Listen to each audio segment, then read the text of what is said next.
Hello, happy Wednesday. All day Monday. I tried to make it Sunday. Today I'm trying to make it Thursday. So anyway, if you like the makeup, it will be at September Dawn 714, my other YouTube channel. So yesterday I was talking about how it will be my father's death anniversary on September 8th. And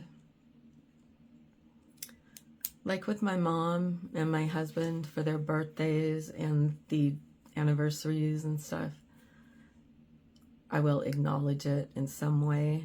I usually don't, like make it a thing because I don't like to re-expose my son to all that because he's had such a hard time with his dad passing, and I don't want to bring, all of that back on him.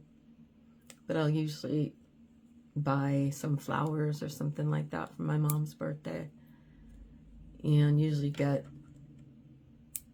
I'll usually get my son something chocolate for my husband's birthday because he loved chocolate. So, but I won't, necessarily tell my son why. So I was just thinking about that and thinking, should I do something? But then I think, no. My dad was not at all big on good emotions, like, saying I love you or giving someone a hug, or like his birthdays and Christmases and stuff. He would absolutely not open his Christmas presents in front of anybody. And they would usually sit there for a long time after Christmas until he would do it. And same way with his birthday, he'd be so uncomfortable. And he just didn't want really anything to do with that.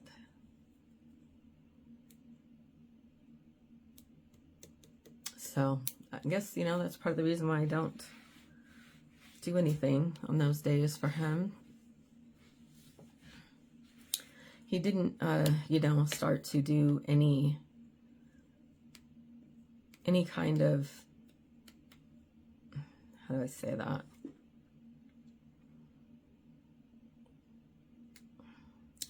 He had a lot of criticism for everybody during his, healthy years. But when he got sick towards the end of his life, that was when all the change happens with just about everyone. And that was when he started showing good emotion, telling everyone he loved them and appreciated them, and, stuff like that.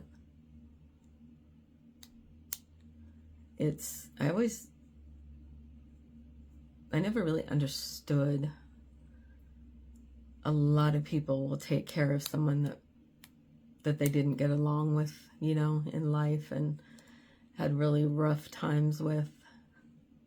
And they would say that at the end, everything was okay. And I never understood that, And then it happened to me.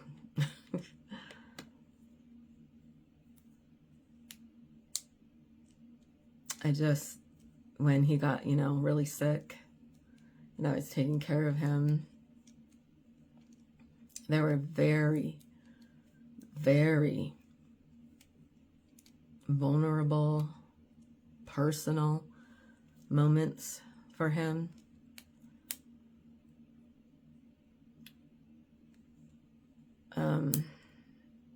Trying to put it in a nice way. Like when you're a baby and you have to be changed and bathed and stuff. And I had to do that. How do I explain that? It's very, I don't know if I'd say humbling to the person that's taking care of them, but it's I guess you would say that you appreciate their vulnerability and them trusting you to do this without making them feel horrible about themselves or feel like they're a burden, or it. And he was very almost accepting of it. Sorry for the all the time. I don't know what that's about. But it's just such a the end of life, such an experience. And I understand now how people feel, that towards the end everything was okay, because they start to see things the way they should have seen them their whole life. And they start to apologize and, just reflect upon everything and give you the apology or the understanding that you wanted your entire life. And it's a gift. And that's one thing that I've learned after watching all the people that I've watched die in my life. And there's more than my parents and my husband, but the end of life in some ways is a gift that they give you. And I believe that it's a learning process for not only them, but for you. And when they pass, it continues to be a learning process for you. And I believe them too, because they're, I believe, starting to see, what their actions and reactions, how they affected other people in their lifetime, and all that stuff.